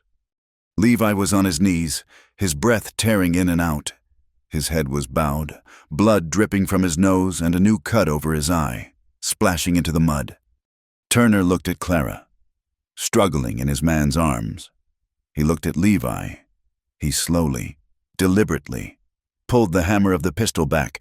The click was the loudest sound in the world. No!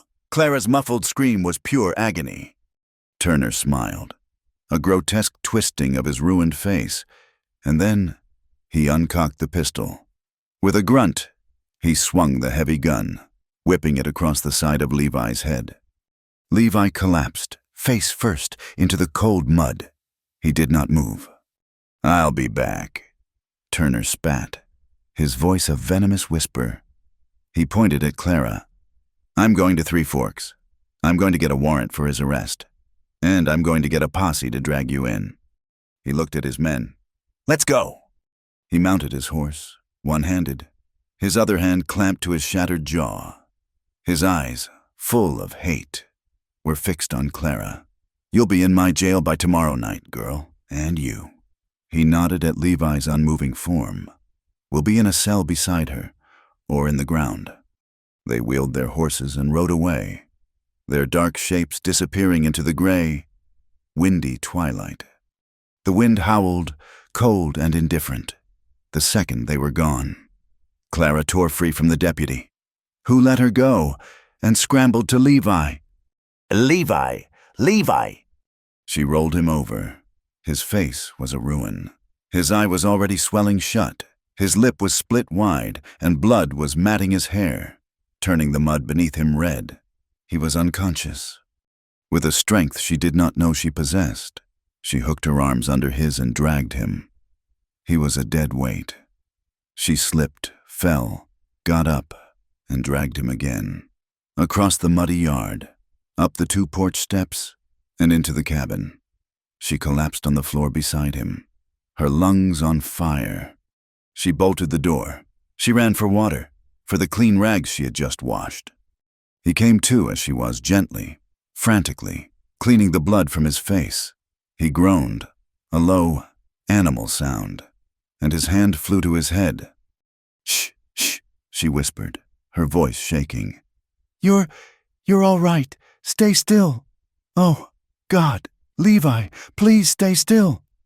He opened his one good eye and tried to focus on her. He saw her face, streaked with mud and tears. He tried to speak, his voice a cracked whisper. "Did they take—" "No," she sobbed, relief and terror warring in her. "They're gone. For now. They're coming back." She tore a strip from her clean petticoat and pressed it to the gash on his head. He winced, his whole body tensing with pain. "They're coming back," he whispered again. "I know." She tended to his wounds, her hands shaking so hard she could barely hold the rag. She cleaned the mud from his face, from his hair. She unbuttoned his shirt to check his ribs, where the rifle butt had hit him. A massive, dark bruise was already spreading across his side. He lay on the floor, his head in her lap, his eyes closed, breathing in shallow, painful gasps. Clara looked down at his ruined face. This boy, this quiet, good, innocent boy. He had taken a beating from 3 armed men, for her. He had dropped his gun and used his fists to defend her name. She could not stop the tears. They had been held back for so long, through Wichita, through the running, through the storm, through the fear. They came now, a silent, hot flood. They dripped from her chin, falling onto his bruised, swollen face, mixing with the blood in the water. He felt the hot tears fall on his cheek. He opened his eye. "Don't," he whispered, his voice broken and thick. "Don't cry, Clara." It was the first time he had ever said her name. She choked on a sob, and the tears fell faster, landing on his chest. She just held him, rocking back and forth in the cold, silent cabin, as the wind howled outside and the full weight of their ruin settled upon them. The world outside the cabin door was no longer a world. It was a prison of white. The wind had returned, not with the roaring fury of the blizzard, but with a cold, relentless persistence. It brought snow. Not a storm, but a steady, silent, choking fall that buried the world layer by layer. It was a quiet siege. Inside the small, cold room, the air was thick with the metallic smell of blood and the sharp, sour scent of fever. Levi had not left the floor. Clara had managed, in the long, terrified night, to drag him onto his own cot, but the effort had left her shaking and breathless. He had been unconscious for hours, his breathing shallow, his face a swollen mask of purple and blue. The gash on his head, inflicted by the barrel of Turner's pistol, was deep. Clara had cleaned it, her hands trembling, and bound it with a strip of her petticoat. But she knew it was not enough. He woke on the second day. He woke not as Levi, but as a trapped animal. His one good eye flew open, unseeing, and he tried to rise, a low groan tearing from his throat. "No, Levi, no!" Clara whispered, pressing him back down. "Stay still. You are safe. Stay still." He fell back, his body rigid with pain, his teeth chattering. The chill was not from the cold cabin. It was from within. By that night, the fever had taken him. The head wound was infected. It seeped, and the heat radiating from his skin was terrifying. He was burning up. Their world shrank. The snow fell, sealing them in. The marshal, the deputies, the threat, it all seemed distant, part of another life. The only reality was the small, dim cabin, the dwindling pile of firewood, and the sound of Levi's tortured breathing. Clara became a creature of pure, desperate focus. She was the nurse. She was the guard. She was the provider. She melted snow for water. She kept the fire just high enough to keep the room from freezing, hoarding their wood. She tore her last clean undergarment into strips to make fresh bandages. Food was scarce. The salt pork was gone.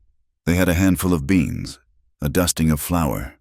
She made a thin, watery broth from the beans and forced it, spoonful by spoonful, between his cracked, dry lips. He barely swallowed. He was no longer in the cabin. He was somewhere else, trapped in the past, fighting battles that were already lost. "The fire," he'd mutter, his hands clenching the blanket. "So hot! I smelled it. I smelled the smoke." "Shh, Levi," Clara would soothe, wiping his face with a damp, cold rag. "There is no fire. It's just the fever. You are safe." No, I let them. I ran." His voice was a dry rasp, full of a 4-year-old agony. "Mama, Papa, I ran." He would thrash, his strong body trying to fight free of the sickness, and the movement would send a wave of pain through his bruised ribs. He would cry out, a sharp, broken sound that cut Clara to the heart. "It's all right," she'd whisper, holding him down gently. "It wasn't your fault. It was just a fire." On the third day, the fever peaked. He was completely delirious. His eyes open, but seeing nothing. His mutterings grew more frantic. He was not just in the past. He was in the terrifying, confused present. "No," he whispered, his head rolling on the damp pillow. Can't stay. She's here." Clara froze, the spoon in her hand. "The preacher, he said the fallen. They bring the fire." His voice was thick with a terrible, ingrained fear. They bring sin. It burns the righteous. It burns the house down."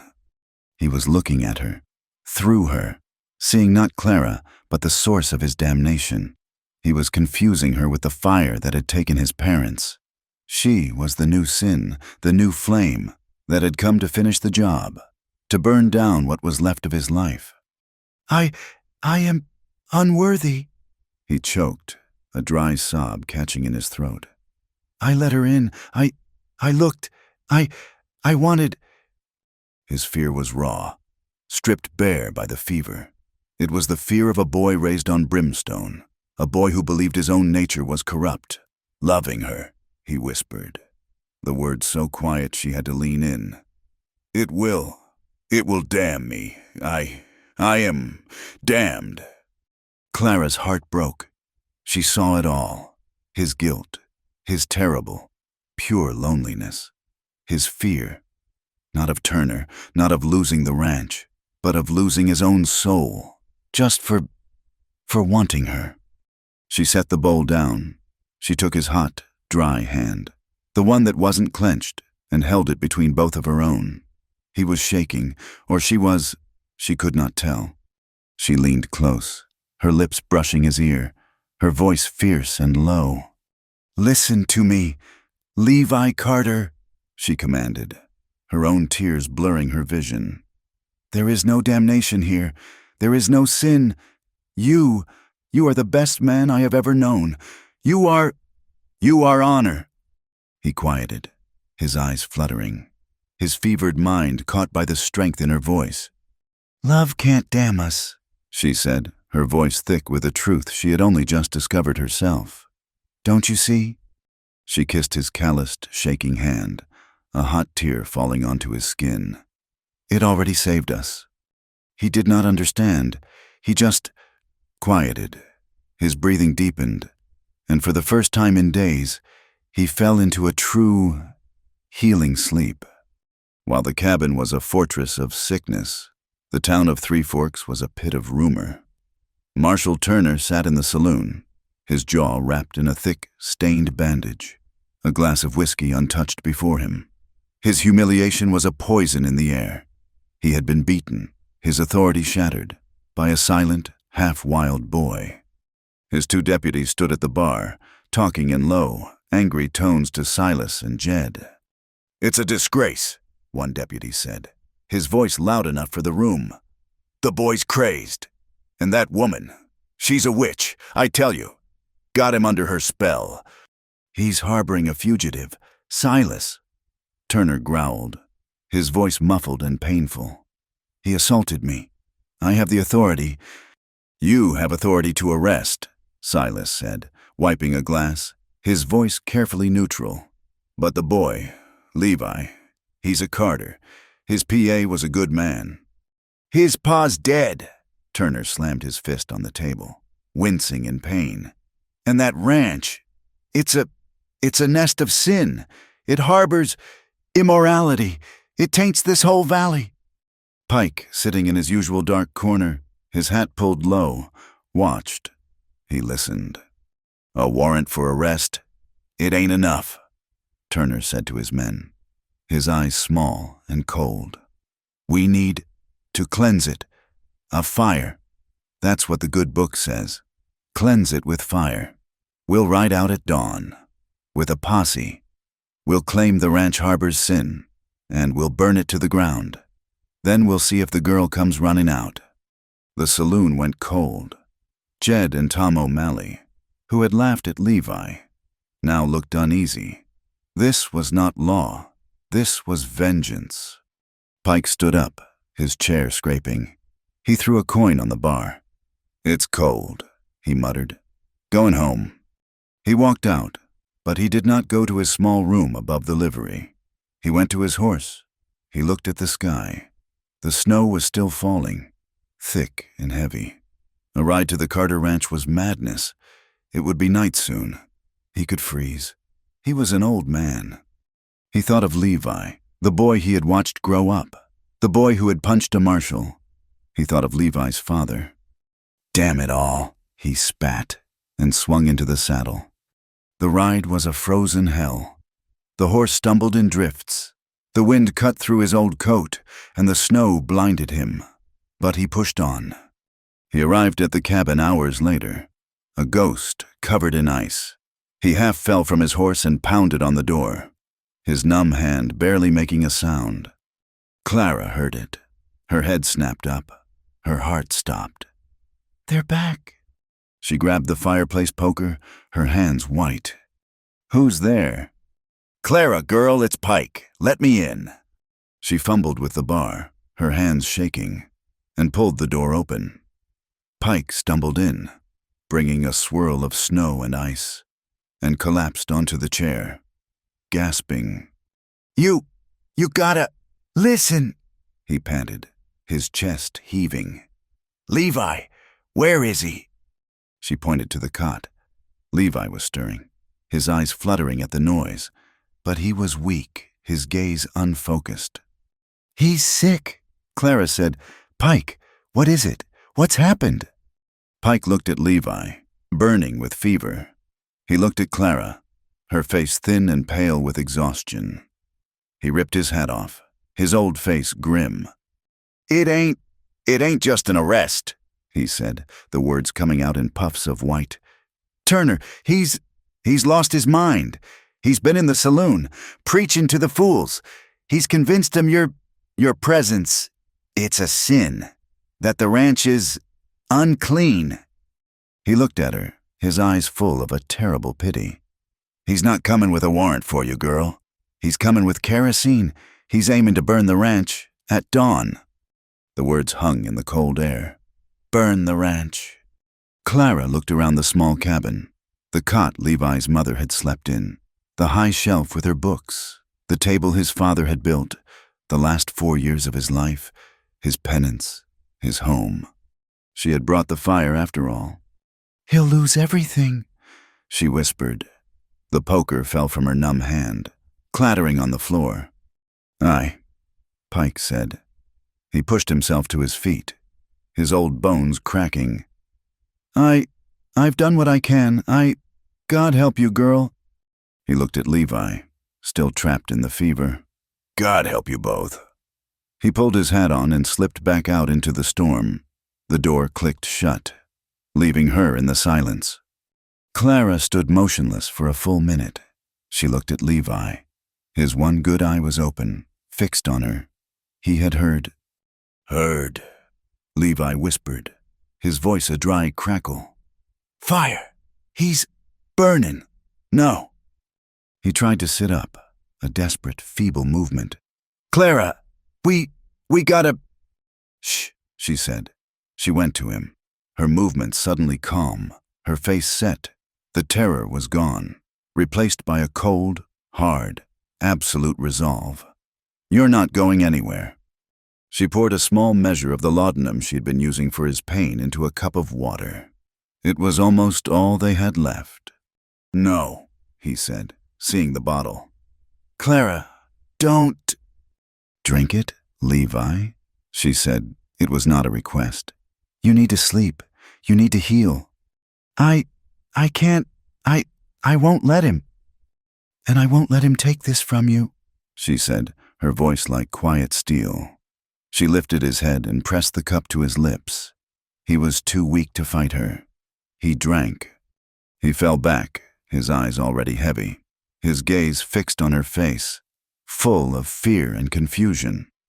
Clara, don't run! She smoothed the hair back from his hot forehead. She leaned down and kissed his brow. I'm not running, Levi, she whispered. I'm facing him. I'd rather die free, die as me, Clara Vance, than let him take everything from you. I won't be the fire that burns your life. His eyes closed. The laudanum pulled him under. She watched him sleep, his breathing finally deep and painless. She looked at his bruised face, the face of the boy who had punched a marshal for her. She went to her carpet bag. She took out her old, worn gray dress. She folded the wool shirt he had given her and placed it on her cot.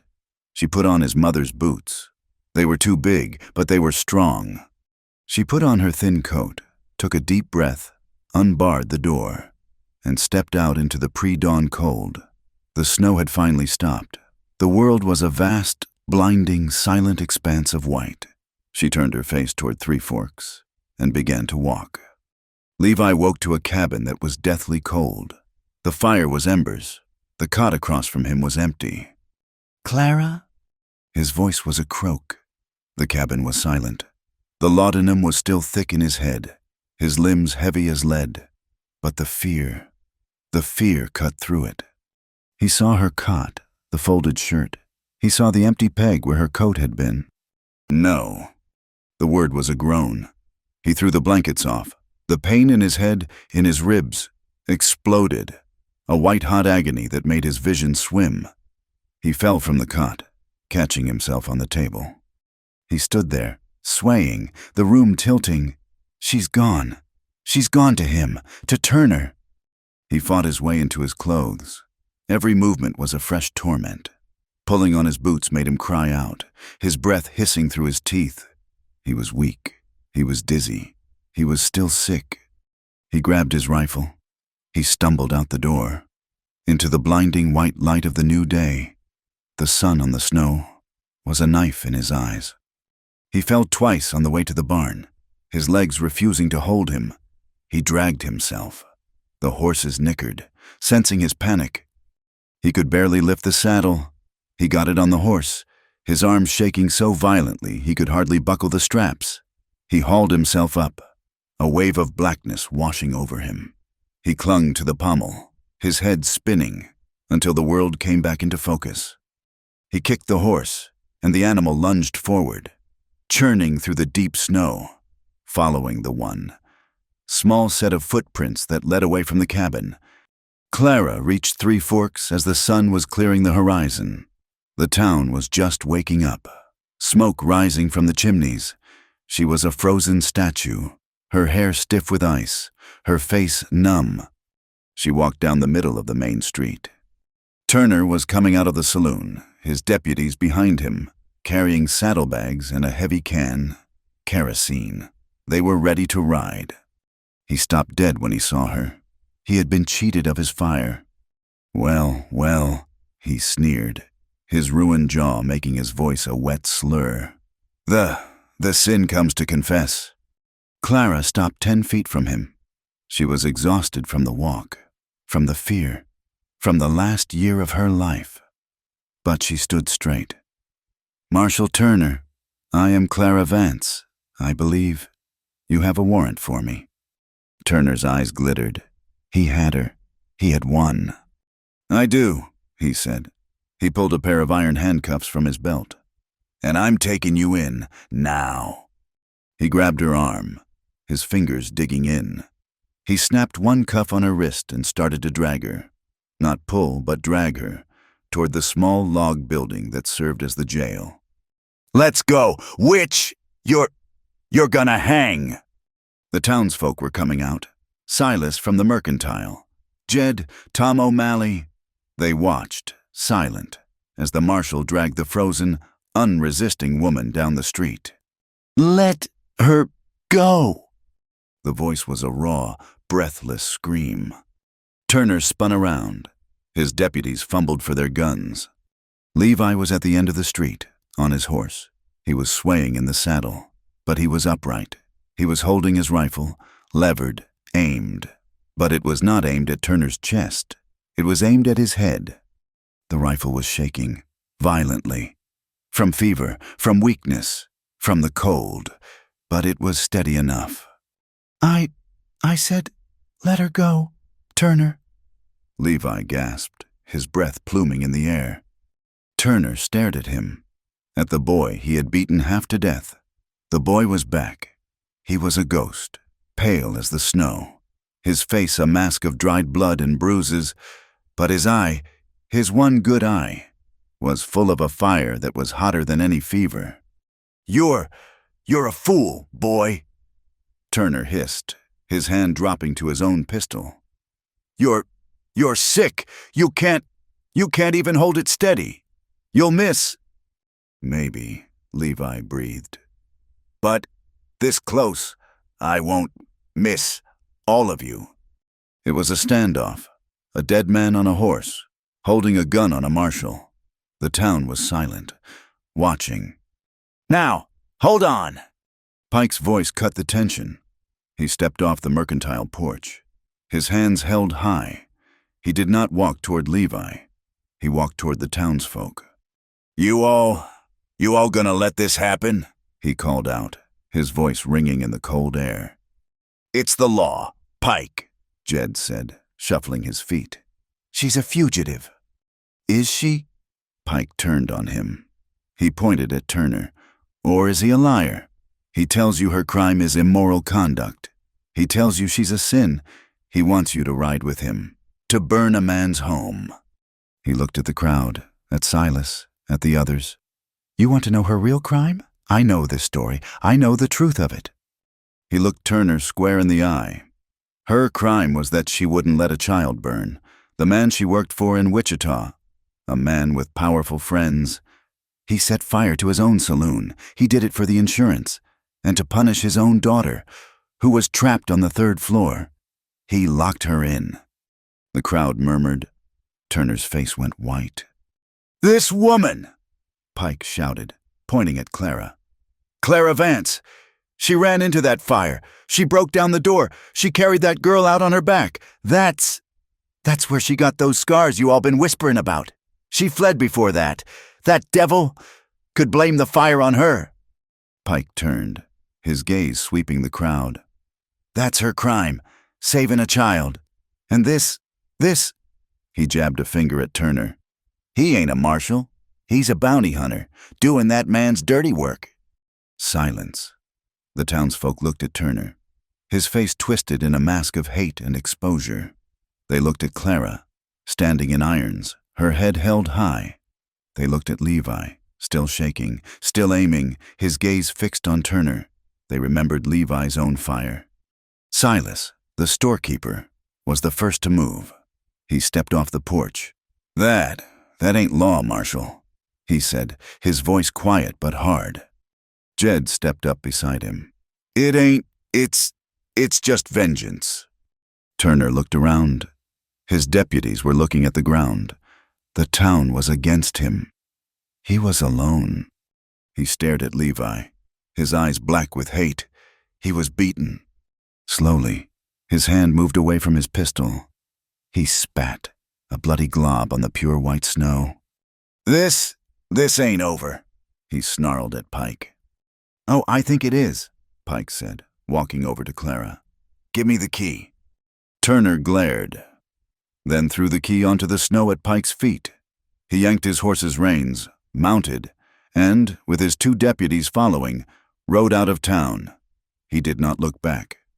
The second the men were gone, the rifle fell from Levi's hands, clattering onto the snow. His strength, held by sheer will, vanished. "Levi!" Clara screamed, as Pike fumbled with the lock on her cuffs. Levi pitched forward from the saddle, a dead weight, and collapsed into the snowdrift. Clara, free of the irons, ran to him. She fell to her knees, pulling his head into her lap. He was unconscious again, his face like ice, his breathing shallow. Pike and Silas were beside her. "Get him inside," Silas commanded. "Get him! Get him into the store! By the fire!" Together, the 3 of them, Pike, Silas, and Clara, carried Levi Carter's limp body off the main street and into the warm, safe dark of the Mercantile. The snows melted in a great, watery rush. The Wyoming plains, which had been a frozen, featureless white, re-emerged, sodden and brown, then, almost overnight, blushed with the faint, determined green of new grass. The Chugwater Creek, which had been a frozen track, then a muddy flood, settled into its banks, running clear and fast, the sound of it a promise, the sky, no longer a low, oppressive gray, was a high, vast, aching blue. Levi's recovery was as slow and stubborn as the spring. He had spent 3 days in the small room behind Silas's Mercantile, drifting in and out of a fevered sleep, with Clara and Pike taking turns sitting by his cot. Silas had brought broth. His wife, a stern, quiet woman named Martha, had brought clean bandages and a jar of potent, dark salve. The town, having witnessed the standoff, was caught in a strange, uneasy truce. They had seen a marshal exposed, a quiet boy reveal a core of iron, and a fallen woman stand with more dignity than a righteous man. It had shaken their simple, hard-lined world. When Levi was finally strong enough to sit up, Silas had come in, his hands dusty with flour. "You've got credit here, son," he'd said, not looking at Levi, but at the wall. "Your PA, he left a good name. Turns out, you've kept it." Pike had helped Levi onto his horse for the ride back to the ranch. Clara rode the other, her carpet bag, which Pike had fetched from the cabin, tied behind her. She sat tall, her gaze straight ahead. As they rode out, Jed and Tom O'Malley were outside the saloon. They did not sneer. They did not laugh. They watched the small procession, and Tom O'Malley, to his own surprise, had given a short, stiff nod. Back at the ranch, the world slowly mended. The cabin, which had been a cold prison of sickness and fear, became a place of healing. Levi, his ribs bound, his head still aching, was too weak to work. He sat on the porch in the weak spring sun, and for the first time in his life, he just watched. He watched Clara. She moved with a new, quiet purpose. She was no longer a guest, no longer a refugee. She was there. She did not ask permission. She took the best of his mother's old quilts, the ones he had kept in a trunk, and aired them in the sun. She found a stash of his mother's lye soap and scrubbed the cabin until the wood itself seemed to breathe. She found a small tin of seeds, forgotten on the high shelf. "Do you mind?" she asked him one afternoon, holding up the tin. He had just looked at her, confused. For what? A garden, by the porch, where the sun is. He, a cattleman, a man of grass and livestock, had never considered digging in the earth. Nothing grows here but sage. "We'll see," she had said. And so, while he healed, she dug. She fought the hard, dry soil, hauling water from the creek, breaking the clods with her hands. He watched her, his hands useless in his lap, and felt a strange, new feeling. It was not guilt, it was not shame, it was peace. The cabin was no longer a graveyard.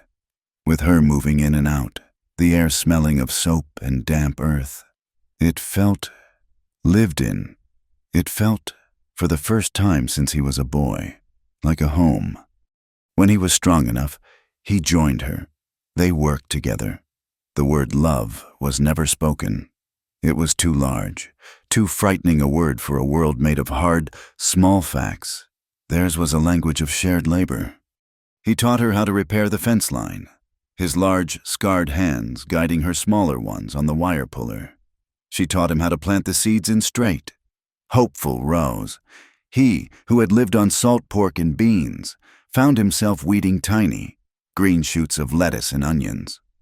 They rode into Three Forks together to use the credit Silas had given them. The air was warmer now, and the ride was slow. Clara no longer hid her past, or her name. When Silas, measuring out flour, had called her Mrs. Monroe, she had corrected him, her voice quiet but clear. "It's Clara, Silas, Clara Vance." Silas had paused, the scoop halfway to the bag. He looked at Levi, who stood beside her, his gaze steady. Silas looked back at Clara. He nodded.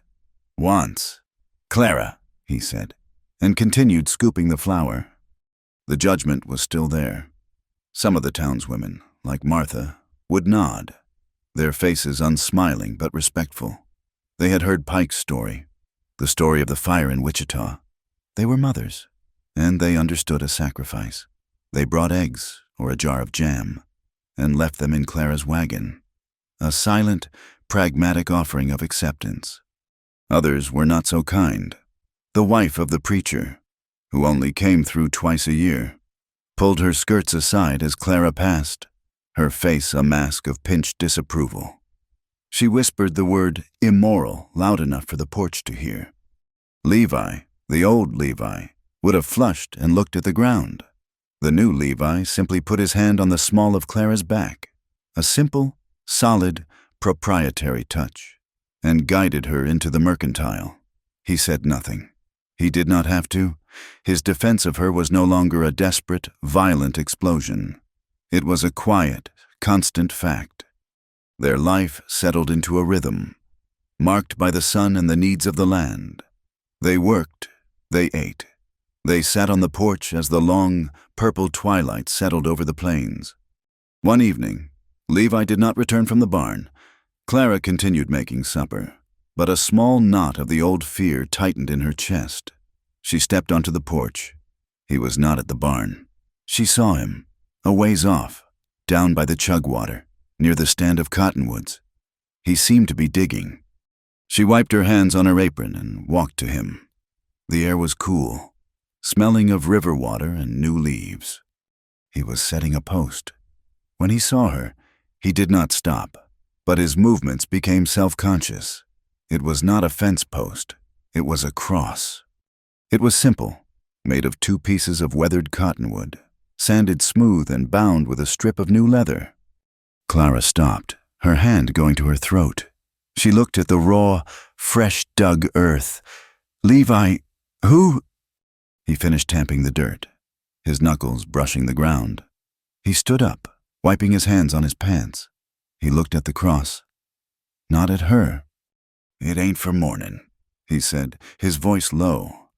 He looked at her, his pale eyes full of a meaning he still struggled to find words for. "Pike. He told me the rest. About Wichita, about the girl, the one in the fire." Clara looked away, back toward the cabin. The memory was a scar, same as the ones on her back. "I figured," he said, his voice rough. "I figured. That woman, the one who ran into the fire, she died there, in a way, and you were born from it." He touched the rough wood of the cross. "This ain't a grave. It's a marker. For her, for the woman who saved another. So you," he looked at her, "don't have to carry her anymore. You can just be Clara, here." She looked at the cross, at the simple, profound understanding of this quiet man. He had not just given her a bed or a home. He had given her back her own past, not as a source of shame, but as a source of honor. She did not cry. She simply stepped forward and laid her hand on his arm, her fingers tracing the muscle.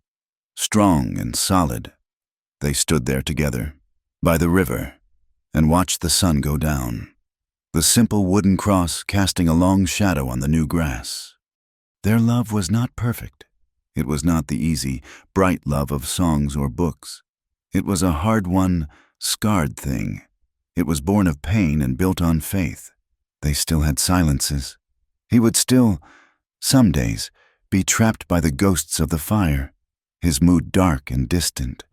She would still, some nights, wake from a dream of Wichita, her hands clenched, the smell of smoke in her nose. But their solitudes now touched. When he was quiet, she would just sit with him, her presence a comfort, not a demand. When she woke from a nightmare, he would be there, a solid shape in the dark, and his hand would find hers. The laughter came. Too, it was as new and fragile as the garden. Levi, who had not laughed in 4 years, found himself making a low, rusty sound in his chest when a new calf, all legs and confusion, tried to buck and fell over. Clara, whose laughter had been a tool of her old trade, found a new, real one. It was a genuine, bubbling sound that came out when Levi, attempting to help her make biscuits, ended up with more flour on his face than in the bowl. They were fixing the corral one afternoon, the sun hot on their backs. The work was hard, the posts heavy. They were tired, and their movements were easy, practiced. "I still dream of Kansas," she said, her voice quiet, surprising them both. She was holding a post steady while he tamped the earth. He stopped, looking at her. The saloon?" "No," she said, a small, sad smile on her face. "Not Wichita, not the bad times. I dream of before, when I was a girl, before Pa died. I dream of his farm. There were peonies by the porch, white ones, a whole bush of them." She looked down, her voice trailing off. "Just a girl. I wonder what happened to her." Levi looked at her, at the woman who had faced down a marshal, who had nursed him through a fever, who had scars on her back and dirt on her hands. He saw, for a moment, the girl she was describing. He went back to tamping the post. He worked for a full minute, the thud, thud, thud of the post a steady heartbeat. he finished, and the post was solid as rock. He leaned on the tamper, his gaze moving from her face to the small, hopeful garden by the cabin. "Then we'll build her a place here," he said, his voice simple. She looked up, confused. I'll ask Silas," he said, a faint, shy flush on his neck. If peonies can grow here, we'll build a porch, and we'll plant her a place." Clara's eyes filled. He was not just offering her a future. He was offering to help her reclaim her past. He was offering her back her own innocence. That night, the cabin was warm. The fire cast a low, steady, golden light. It was not the hungry, roaring fire of the blizzard, nor the dim, fearful glow of the night he confessed his fears. It was the calm, settled fire of a hearth. Levi was sitting on the edge of his cot, rubbing his shoulder. The work on the corral had left him sore. Clara finished washing the last dish. She dried her hands, walked over, and stood before him. He looked up, his eyes meeting hers. No fear, no shame, just a deep, quiet welcome. She sat on the small stool in front of him, just as she had that night, so many months ago, the night of the blizzard. Slowly, she reached for his shirt. Her hands were not the hesitant, trembling hands of discovery. They were sure, familiar. She unbuttoned the rough wool, one button at a time. He did not flinch. He did not pull away. He sat, his body relaxed, and let her. This was not seduction. It was a ritual. It was a confirmation. It was their own silent, sacred language. She pushed the fabric aside. The firelight played on his skin, on the old, puckered burn scar on his shoulder.